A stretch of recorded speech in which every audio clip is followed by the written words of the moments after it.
Practice set 10 है। पहला question है आज का। तो भारतीय राष्ट्रीय कांग्रेस सम्मेलन के शिक्षित भारतीयों का वार्षिक राष्ट्रीय मेला किसने कहा था? शिक्षित भारतीयों का वार्षिक राष्ट्रीय मेला लाला लाजपत राय ने कहा था। लाला लाजपत राय को पंजाब केसरी के उपनाम से भी जाना जाता है। क्वेश्चन नंबर 2, महात्मा गांधी ने दांडी यात्रा किस आश्रम से स्टार्ट की थी? तो साबरमती से। 12 मार्च 1930 से स्टार्ट की थी और ख़त्म हुआ था 6 अप्रैल 1930 को। 78 सहयोगी थे इनके साथ।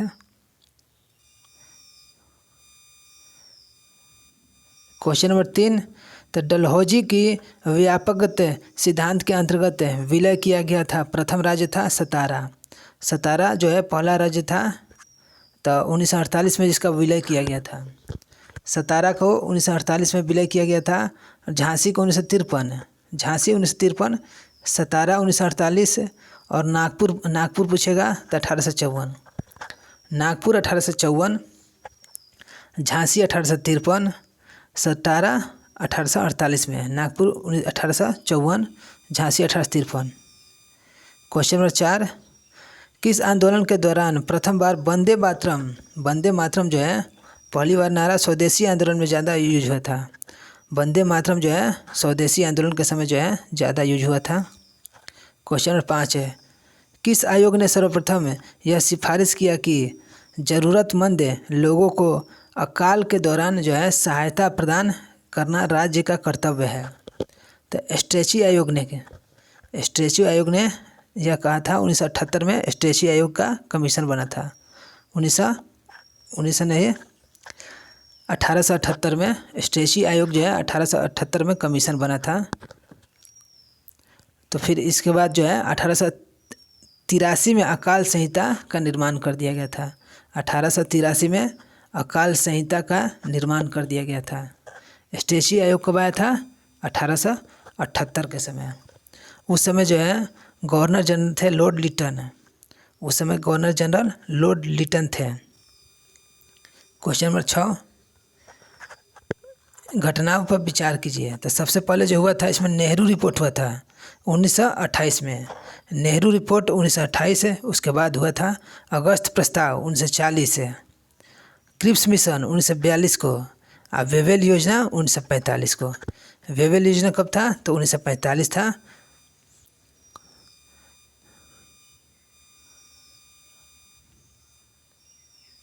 क्वेश्चन नंबर 7, तो इसमें जो है कन्नड़ साहित्य के त्रिरत्न से शामिल जो नहीं थे तो वो कंबन जो है कन्नड़ साहित्य से नहीं थे। तो कौन कौन थे? तो पंप थे, रत्न और पोन्न। पंप, पोन्न और रत्न तीनों थे कन्नड़ साहित्य से। कंबन नहीं थे। तो कंबन किस साहित्य से थे? तो तमिल से थे। कंबन जो है तमिल साहित्य से थे। और तमिल साहित्य में जो है एक और आता है पुगलेंदी। कंबन और पुगलेंदी दोनों जो है तमिल साहित्य से आते हैं।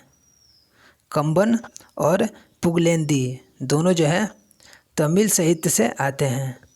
और कन्नड़ साहित्य से पंप, पोन्न और रन। क्वेश्चन नंबर 8 है, दिल्ली सल्तनत की राजस्व व्यवस्था के अंतर्गत निम्नलिखित में से कौन सा कर जो है गैर मुसलमानों से लिया जाता था? तो ए और बी दोनों, खराज और जजिया। खराज और जजिया जो है दोनों गैर मुसलमानों से लिया जाता था। ये जो खराज है यह भूमि कर था। खराज जो था यह एक भूमि कर था जो गैर मुसलमानों से लिया जाता था। और जजिया यह धार्मिक कर था। ये भी जो है गैर मुसलमानों से लिया जाता था। मगर ये ज़कात जो है यह मुसलमानों से लिया जाता था। ज़कात मुसलमानों से लिया जाने वाला धार्मिक कर था। ज़कात जो है मुसलमानों से लिया जाने वाला धार्मिक कर था। क्वेश्चन नंबर 9,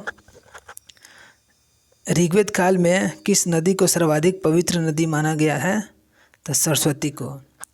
सर्वाधिक उल्लेख जो है पूछेगा तो सिंधु नदी को, जो सर्वाधिक उल्लेख जो है सिंधु नदी का उसमें ज़्यादा हुआ है। सरस्वती उसमें पवित्र थी। और गंगा का उसमें 2 बार उल्लेख है। और यमुना का 3-4 बार उल्लेख है, 3 बार। गंगा का उसमें उल्लेख है 2 बार है और यमुना का 3 बार है। महत्वपूर्ण नदी सिंधु को बताया जाता है, इसमें महत्वपूर्ण नदी सिंधु को ही बनाया जाता है। सर्वाधिक पवित्र नदी सरस्वती है और सरस्वती को जो है श्रेष्ठ नदी भी कहते थे। सरस्वती को ऋग्वेद में श्रेष्ठ नदी भी कहते थे। क्वेश्चन नंबर 10,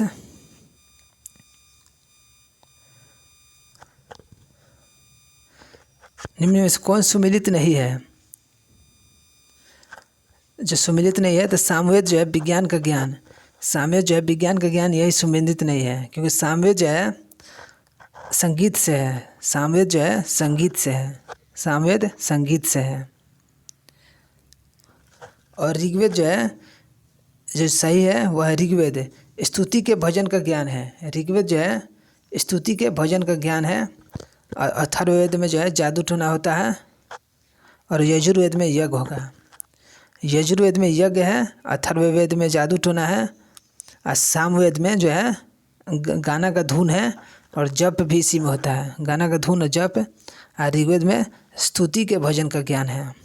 क्वेश्चन नंबर 11, तो मुगल सम्राट है अकबर ने किस वर्ष मजहरनामा की घोषणा की थी? तो 1579 में अकबर ने मजहरनामा की घोषणा 1579 में किया था। इसमें जो अकबर स्वयं को धार्मिक मामलों में सबसे ऊंचा कर लिया था। इसमें जो है अकबर ने अपने आप को सबसे धार्मिक मामलों में सबसे ऊपर रख लिया था और सभी जो धार्मिक मामले हैं अपने हाथ में कर लिया था इसको। और मजहर नामक दस्तावेज जो है का प्रारूप जो है इसने अकबर ने शेख मुबारक से तैयार करवाया था। मजहर नामक दस्तावेज का प्रारूप जो है शेख मुबारक से करवाया था अकबर ने। क्वेश्चन नंबर 12, तो रजिया सुल्तान जो थे, रजिया सुल्तान अपने सभी भाइयों में श्रेष्ठ थी और अच्छी थी।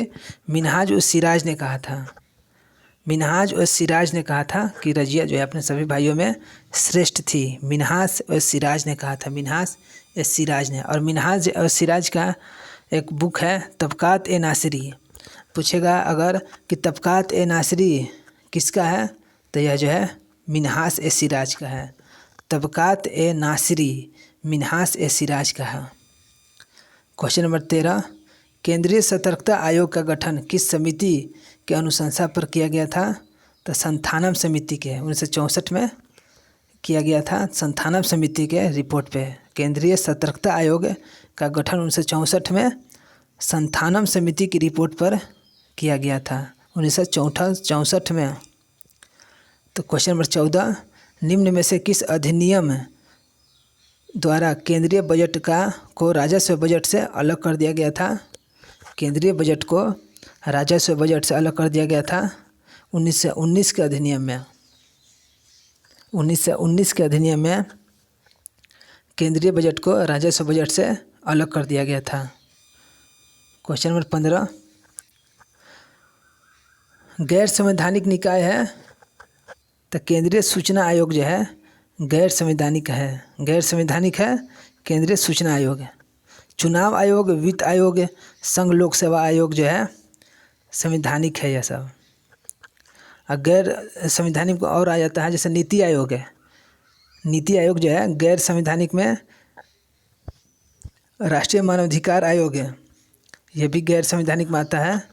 और केंद्रीय सूचना आयोग है और केंद्रीय सतर्कता आयोग, केंद्रीय सूचना आयोग भी और केंद्रीय सतर्कता आयोग है, ये सब जो है गैर संवैधानिक में आता है। नीति आयोग, राष्ट्रीय मानवाधिकार आयोग, केंद्रीय सूचना आयोग और केंद्रीय सतर्कता आयोग है, ये सब जो है गैर संवैधानिक में आता है। क्वेश्चन नंबर 16, लोक लेखा समिति का मित्र और दार्शनिक और मार्गदर्शक किसे कहा जाता है? तो नियंत्रक एवं महालेखा परीक्षक को, नियंत्रक और महालेखा परीक्षक को लोक लेखा समिति के मित्र, दार्शनिक और मार्गदर्शक भी कहा जाता है। क्वेश्चन नंबर 17, निम्न में से कौन संघीय संविधान की विशेषता नहीं है? तो एकल संविधान जो है नहीं है। तो हम लोग का संविधान में जो है लिखित संविधान है, स्वतंत्र न्यायपालिका है, शक्तियों का विभाजन है। लिखित संविधान है, स्वतंत्र न्यायपालिका है और शक्तियों का विभाजन है। क्वेश्चन नंबर 18, विवाह, तलाक तथा न्यायालय की अवमानना उच्च न्यायालय के किस क्षेत्राधिकार के अंतर्गत आता है? तो यह जो है प्रारंभिक क्षेत्राधिकार में आता है। विवाह, तलाक तथा न्यायालय के अवमानना उच्च न्यायालय के किस क्षेत्राधिकार के अंतर्गत आता है? तो प्रारंभिक क्षेत्राधिकार में आएगा, प्रारंभिक में आएगा यह। क्वेश्चन नंबर 19,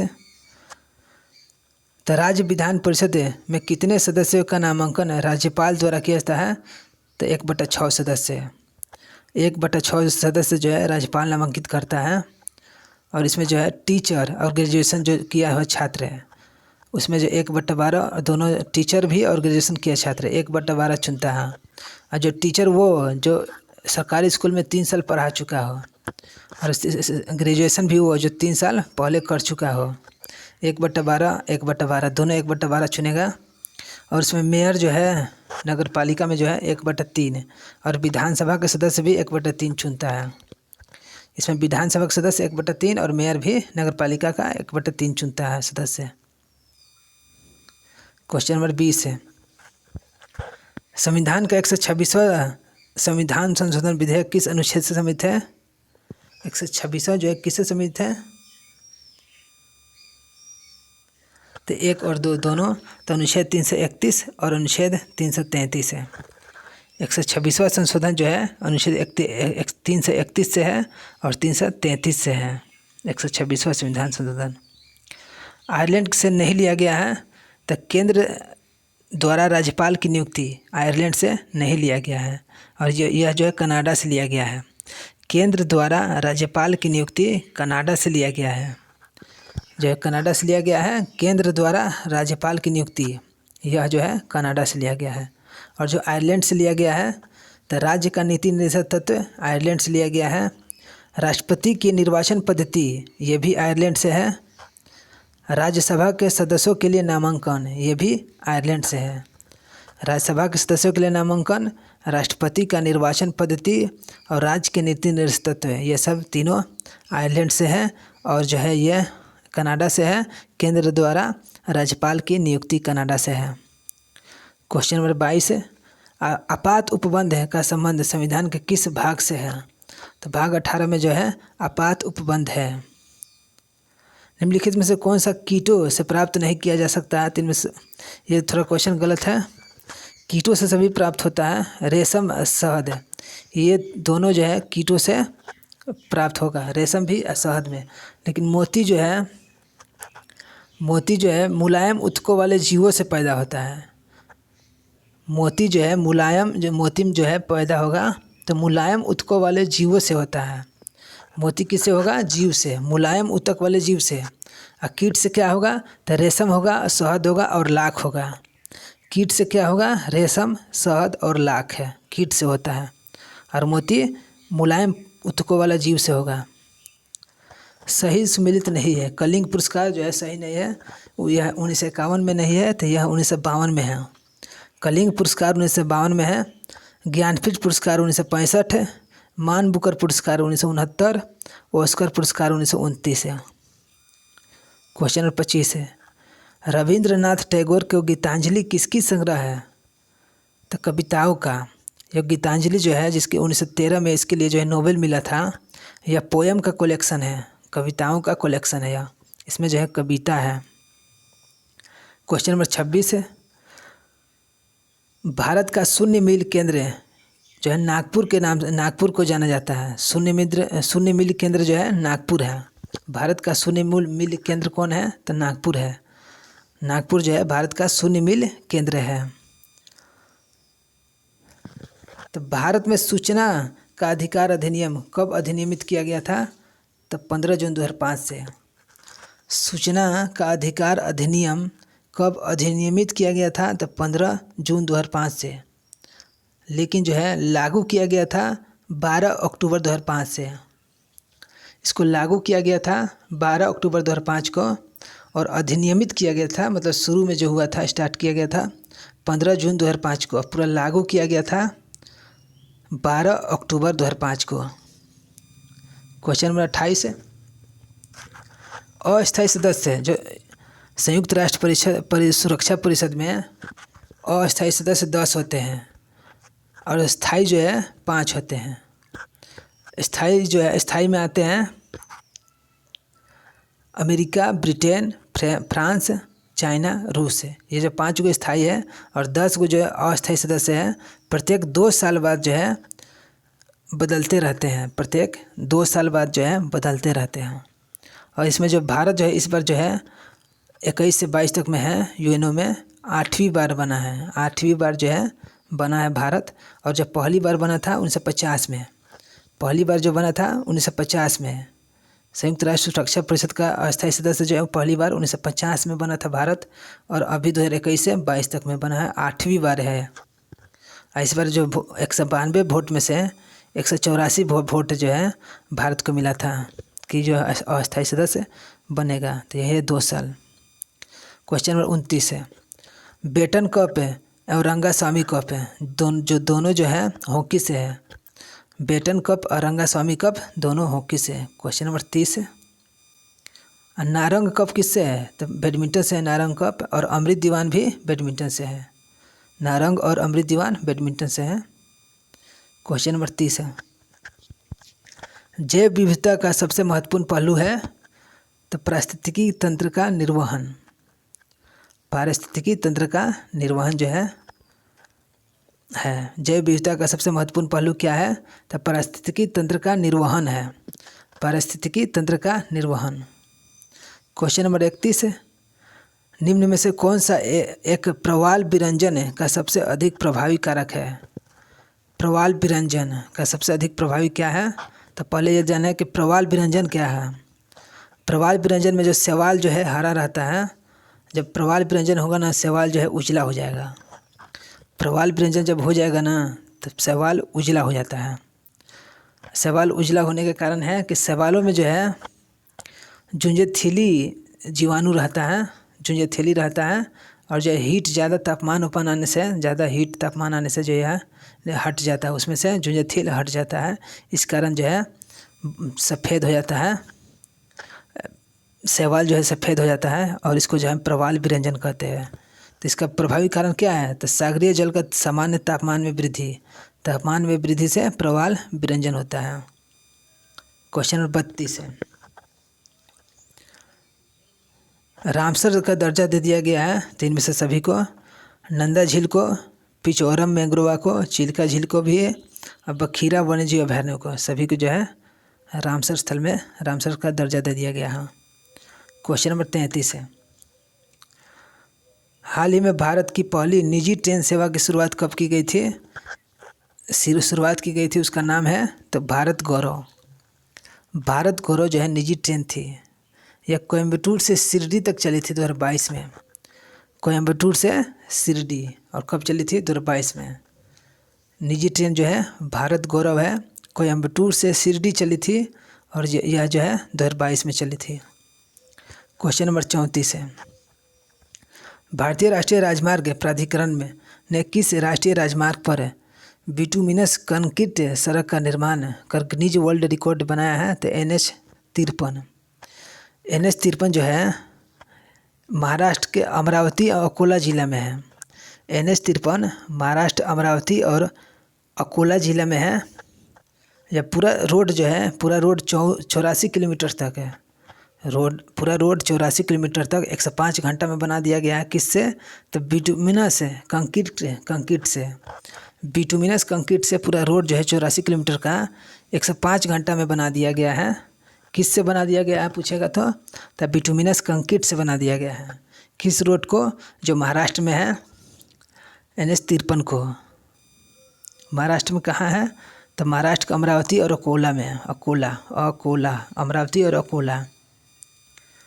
तो क्वेश्चन नंबर 35 है, नामसाई घोषणा पत्र का संबंध किस राज्य से है? तो नामसाई घोषणा पत्र का संबंध जो है असम और अरुणाचल प्रदेश का है। असम और अरुणाचल प्रदेश में घोषणा है। इसमें जो है 123 गाँवों का विवाद था। इसमें जो है 123 गाँवों का विवाद है। नामसाई घोषणा में कितने गाँव का विवाद है? तो 123 गाँव का विवाद है। असम और अरुणाचल प्रदेश का यह विवाद है। क्वेश्चन नंबर 36 है, किस मंत्रालय द्वारा मिशन शक्ति का शुरुआत की गई थी? तो मिशन शक्ति जो स्टार्ट करवाया था तो महिला बाल विकास ने। मिशन शक्ति किसने स्टार्ट किया? तो महिला बाल विकास ने।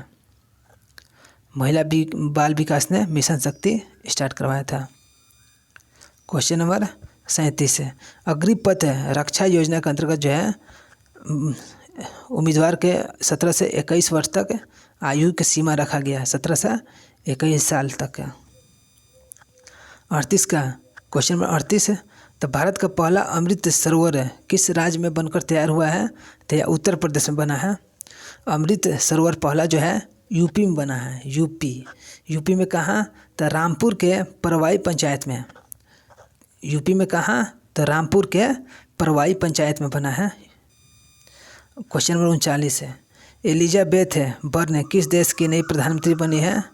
तो फ्रांस की। एलिजाबेथ बर्न किस देश की नई प्रधानमंत्री बनी है? तो फ्रांस की। और फ्रांस के राष्ट्रपति कौन है? एमनुएल मैक्रोन। फ्रांस के राष्ट्रपति है एमनुएल मैक्रोन, और जो है एलिजाबेथ बर्न वहाँ का प्रधानमंत्री बन चुकी है। क्वेश्चन नंबर 40, दीनानाथ मंगेशकर पुरस्कार जो है नरेंद्र मोदी को दिया गया है। 2022 का दीनानाथ मंगेशकर पुरस्कार नरेंद्र मोदी को मिला है। दीनानाथ मंगेशकर पुरस्कार नरेंद्र मोदी को मिला है। राजस्थान के नायडार में विश्व के सबसे ऊंची भगवान शिव की प्रतिमा जो है स्थापित हो गया है। इसका नाम है स्टैचू ऑफ बिलीफ है। स्टैचू ऑफ बिलीफ है, राजस्थान में बना है शिव जी का सबसे ऊंचा प्रतिमा। 351 फीट का प्रतिमा बना है। वह प्रतिमा जो है कितनी ऊंचा है? तो 351 फीट ऊंचा है, और स्टैचू ऑफ बिलीफ कहते हैं। स्टैचू ऑफ महादेव नहीं मार देना है, स्टैचू ऑफ बिलीफ है। भगवान शिव की प्रतिमा को स्टैचू ऑफ बिलीफ है, और यह जो है 351 फीट ऊंचा है। तो MBBS जो है हिंदी में स्टार्ट करवाया है मध्य प्रदेश राज्य ने। MBBS की पढ़ाई जो है अब हिंदी में होगा। किसने किया है स्टार्ट? मध्य प्रदेश में। MBBS की पढ़ाई अब हिंदी में होगा, मध्य प्रदेश ने स्टार्ट किया है। क्वेश्चन नंबर 43 है, वैश्विक शांति सूचकांक में सबसे अच्छा स्थान है, प्रथम है आइसलैंड में सबसे अच्छा है। सब जो है वहाँ शांति में सबसे अच्छा है तो आइसलैंड है। अब भारत का स्थान इसमें जो है 135वां है। कितना पीछे है? 135वां।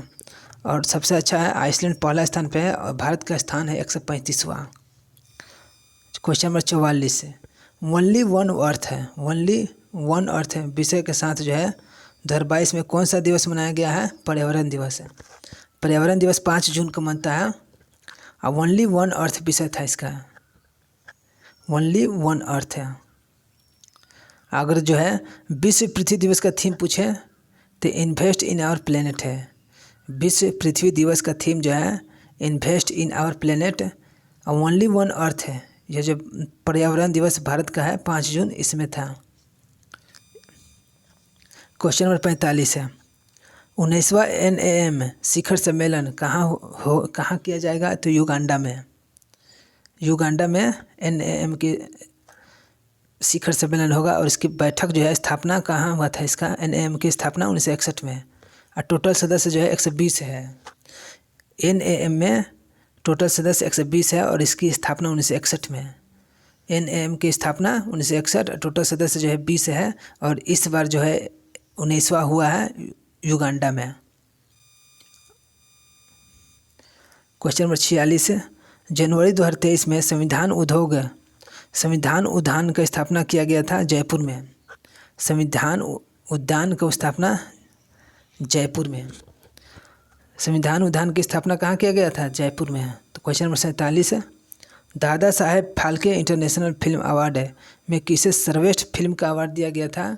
तो शेरशाह को जो है सर्वश्रेष्ठ फिल्म है, और film of the year Pushpa the rise को मिला है।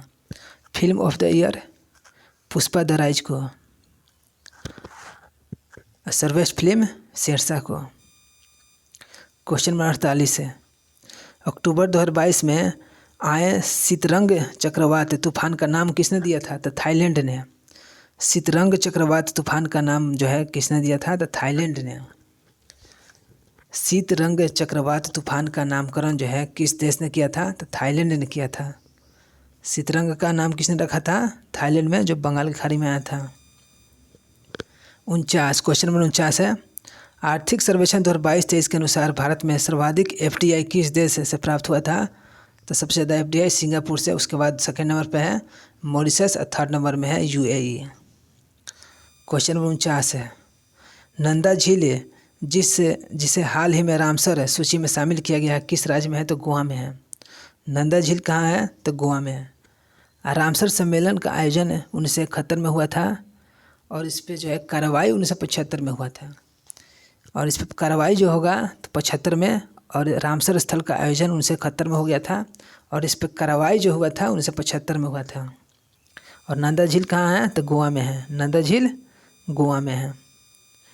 क्वेश्चन नंबर 51, सितंबर 2022 में भारत ने किस देश के साथ है शिक्षा के क्षेत्र में सहयोग समझौता किया है? तो UAE के साथ है। शिक्षा के क्षेत्र में सहयोग किसके साथ? तो UAE के साथ। शिक्षा के क्षेत्र में सहयोग UAE के साथ है। UAE। क्वेश्चन नंबर 52, भारत का दूसरा सबसे बड़ा राष्ट्रीय जलमार्ग कौन है? तो NW4 है। NW4 जो है दूसरा सबसे बड़ा राजमार्ग है और इसका लंबाई जो है 1095 किलोमीटर है। इसकी लंबाई 1095। और जलमार्ग प्राधिकरण की स्थापना 1987 में किया गया था। जलमार्ग प्राधिकरण की स्थापना 1987 में किया गया था। और सबसे जो अगर लंबा पूछा तो NW1 है, सबसे लंबा NW1 है। क्वेश्चन नंबर 53, भारतमाला परियोजना की घोषणा 25 अक्टूबर 2017 में हुआ था। 25 अक्टूबर 2017 भारतमाला परियोजना की घोषणा 25 अक्टूबर 2017 में किसने किया था पूछेगा तो नितिन गडकरी ने। किसने किया था? तो नितिन गडकरी ने किया था। भारतमाला परियोजना का गठन किसने किया था? तो नितिन गडकरी।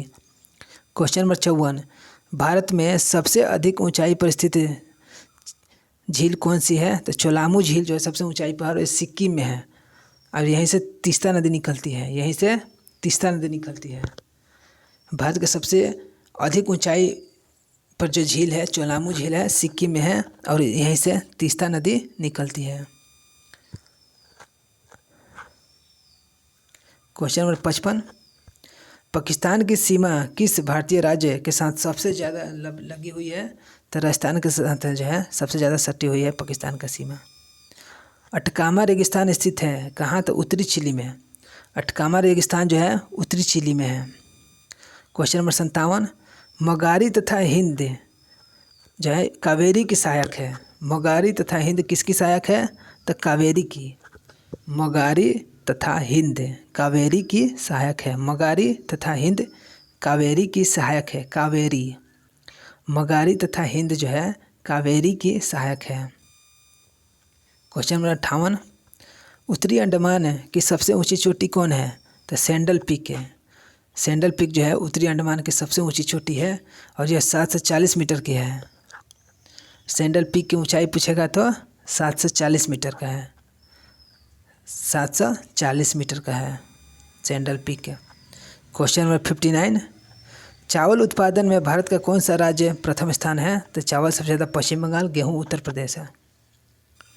क्वेश्चन नंबर 60 है, तो भारत का कौन सा राज्य जो 100% विद्युतीकरण रेलवे नेटवर्क हो गया है? तो हरियाणा। हरियाणा जो है वहाँ 100% रेलवे जो है विद्युतीकरण हो गया है। क्वेश्चन नंबर 61 है, हाल ही में सारा थॉमस का निधन हो गया। सारा थॉमस जो है लेखक थी। सारा थॉमस का निधन हो गया है और यह एक लेखक थी। सारा थॉमस एक लेखक थी। क्वेश्चन नंबर 62 है, वार एंड ओमेन पुस्तक के लेखक किसने हैं? तो M.A. हसन ने। इसको इस तरह याद करेंगे कोई कि अगर ओमेन जो है वार करेगी, लड़ाई करेगी तो सभी आदमी देख के हंसता है, तो हसन है। तो वार एंड ओमेन को हो जाएगा M.A. हसन। क्वेश्चन नंबर 63 है, एफिंडेक्स 2023 जो है सैन्य अभ्यास अफ्रीका और इंडिया के बीच में, साउथ अफ्रीका और इंडिया के बीच में है और पुणे में हुआ था। इसका आयोजन कहाँ हुआ था? पुणे में। एफिंडेक्स साउथ अफ्रीका और इंडिया और इसका अभ्यास जो है पुणे में हुआ था। क्वेश्चन नंबर 64, विश्व कविता दिवस कब मनाया जाता है? तो 21 मार्च को जो है कविता दिवस है। कविता दिवस जो है 21 मार्च को। कविता दिवस जो है 21 मार्च को। क्वेश्चन नंबर 65 है, IQ एयर रिपोर्ट के अनुसार भारत का स्थान जो है प्रदूषित देशों में भारत का स्थान 8वां है। IQ एयर रिपोर्ट के अनुसार प्रदूषित देशों में भारत का स्थान है 8वां, और इसमें जो है सबसे पहला स्थान में जो सबसे ज़्यादा खराब है प्रदूषित में चाड है। चाड देश जो है चाड देश जो है सबसे खराब है, पहले ही में है। और पाकिस्तान 3rd में है। पाकिस्तान 3रा नंबर पे, भारत 8वां। पाकिस्तान 3रा, भारत 8वां। इसमें जो है कौन गलत है? तो जो गलत है सोडियम हाइड्रोक्साइड NaOH है कि क्षारीय प्रकृति सोडियम है, ये गलत है। तो जो सही है, फेनोल्फथालीन साबुन के घोल में गुलाबी बन जाता है। फेनोल्फथालीन जो है साबुन के घोल में गुलाबी बन जाता है, सही है। गैर मेटालिक ऑक्साइड प्रकृति में अम्लीय होती है। जो अधातु जो है अम्लीय होती है और धातु क्षारीय। धातु होता है क्षारीय और अधातु अम्लीय होती है। यही है, गैर मेटालिक ऑक्साइड प्रकृति में अम्लीय होते हैं। यह जो है अधातु हो जाएगा, अधातु अम्लीय, और धातु पूछेगा तो क्षारीय। और नींबू में साइट्रिक अम्ल होता है। नींबू में कौन सा अम्ल? तो साइट्रिक अम्ल होता है। क्वेश्चन नंबर 76, मिट्टी की अम्लीय प्रकृति निम्नलिखित में से किसकी सांद्रता द्वारा दर्शाई जाती है? तो हाइड्रोजन से। मिट्टी की अम्लीय प्रकृति जो है किसकी सांद्रता से दर्शाया जाता है? हाइड्रोजन से। अगर मिट्टी की pH जो है 6.5 से कम हो जाए तो अम्लीय हो जाती है। अगर मिट्टी का pH जो है 6.5 से कम हो जाए तो वह मिट्टी जो है अम्लीय हो जाती है। 6.5 से कम हो जाए तो अम्लीय हो जाती है। क्वेश्चन नंबर 77, निम्नलिखित में से कौन सी एक रासायनिक अभिक्रिया नहीं है? रासायनिक नहीं है तो पानी का भाप में रूपांतरण जो है भौतिक है। तो रासायनिक है भोजन का जलना, भोजन का पचना, कागज़ का जलना, कोयले का जलना। ये एक बार ख़त्म हो जाए दोबारा नहीं आएगा। क्वेश्चन नंबर 78, निम्न में कौन सा एसिड जो है कार के बैटरी में प्रयोग किया जाता है? तो सल्फ्यूरिक एसिड। सल्फ्यूरिक एसिड जो है कार के बैटरी में यूज होता है, और इसे जो है रसायनों का राजा कहते हैं।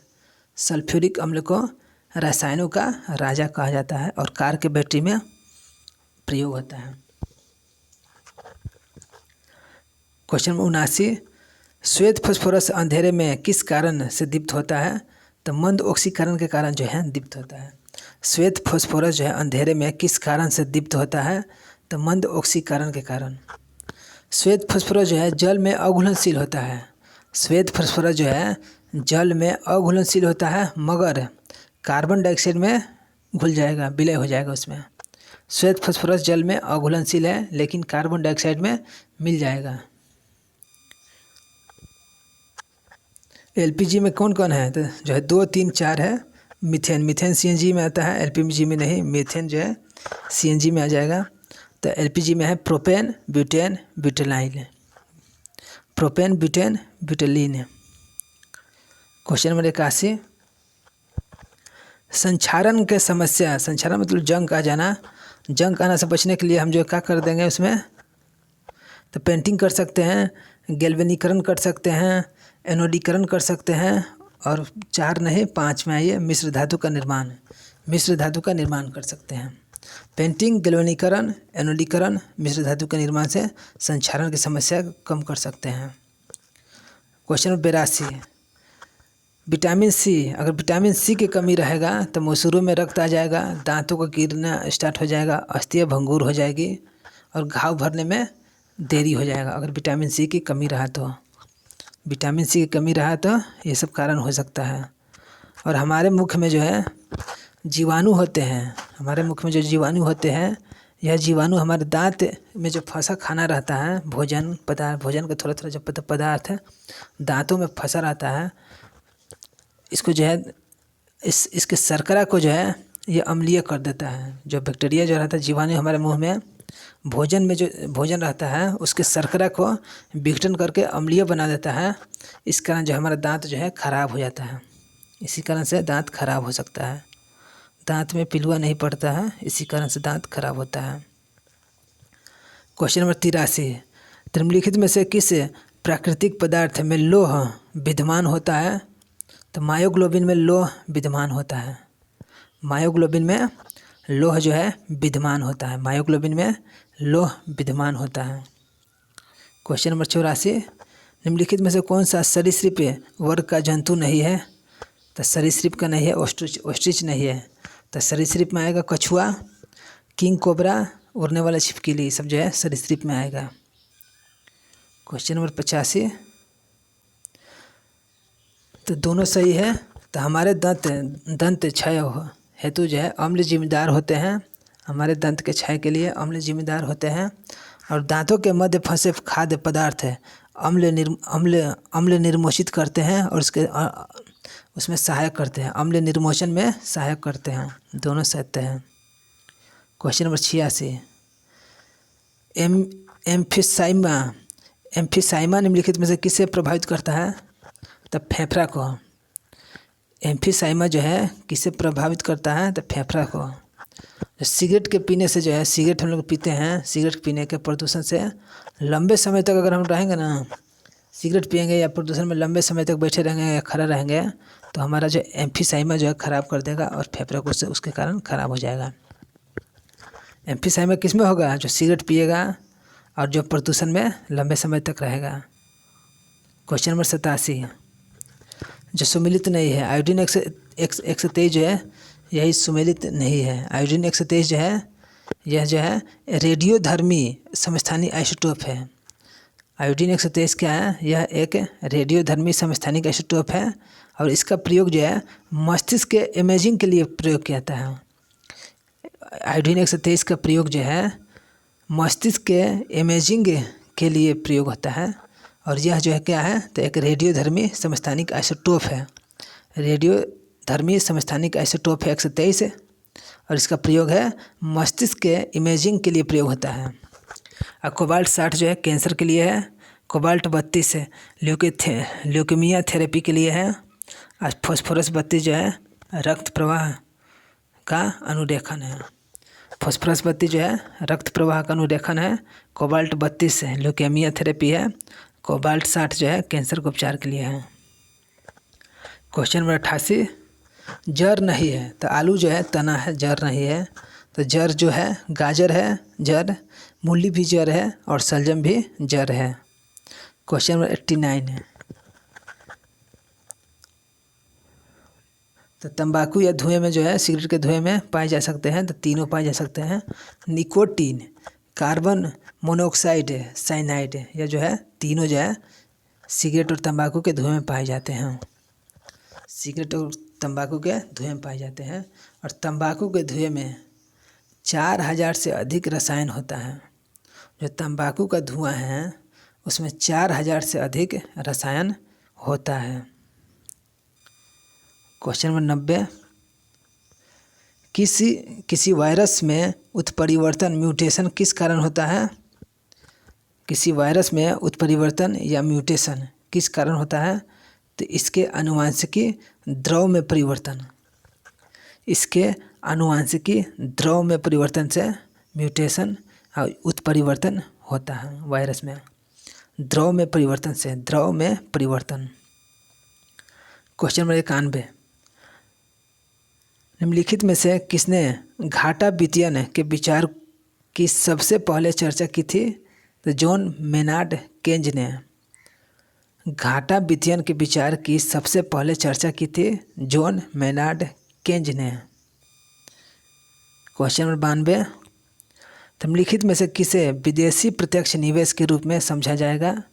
विदेशी प्रत्यक्ष निवेश के रूप में समझा जाएगा तो भारत में शैक्षिक संस्थान स्थापित करने वाला कोई विदेशी तत्व है। भारत में शैक्षिक संस्थान स्थापित करने वाला कोई विदेशी तत्व है। क्वेश्चन नंबर 93,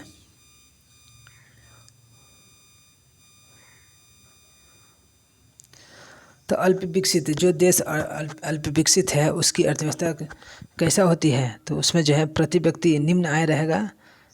अल्प विकसित देश में अल्प विकसित देश के प्रति व्यक्ति निम्न आय रहेगा, और जो अल्प विकसित देश है वह प्राथमिक क्षेत्र पर ज़्यादा अधिक कार्य करता है प्राथमिक क्षेत्र में अधिक कार्यबल लगाता है। अल्प विकसित में जो है प्रति व्यक्ति आय निम्न रहेगा और प्राथमिक क्षेत्र पर ज़्यादा ध्यान देगा, और जो विकसित देश है टेक्नोलॉजी पे ध्यान देता है ज़्यादा। क्वेश्चन नंबर 94, भारतीय जनजातीय सहकारी विपणन विकास परिसंघ है ट्राइफेड का गठन कब किया गया था? तो 1987 में। ट्राइफेड का गठन 1987 में किया गया था। और ट्राइफेड का यह काम है कि जो हम लोग भारत का जनजाति है वह जो सामान अपना बेचने आती है उसको सही मूल्य से बेच दे। जो हम लोग का भारत का जनजाति है अपने सामान उत्पादन करके लाती है और उसे सही बेचने में जो मदद करता है वही ट्राइफेड है। जनजाति का सामान को सही उचित मूल्य पर बेचने को ही ट्राइफेड है। और ट्राइफेड की स्थापना 1987 में। ट्राइफेड 1987 में, और उसका कार्य यही है कि जनजाति का जो उत्पादन है उनको उचित मूल्य पे बेचवा दें। क्वेश्चन नंबर 95, तो भारतीय औद्योगिक वित्त निगम IFCI द्वारा ऋण उपलब्ध करवाता है ए और बी दोनों। तो निजी क्षेत्र के उद्यमों को और सहकारी क्षेत्र के उद्यमों को IFC दोनों को कराता है, निजी को और सरकारी क्षेत्र के उद्यमों को, दोनों को। कंप्लीट होता है क्वेश्चन, और आगे जो है ये सब मैथ है, 100 तक मैथ है, प्रैक्टिस सेट खत्म होता है।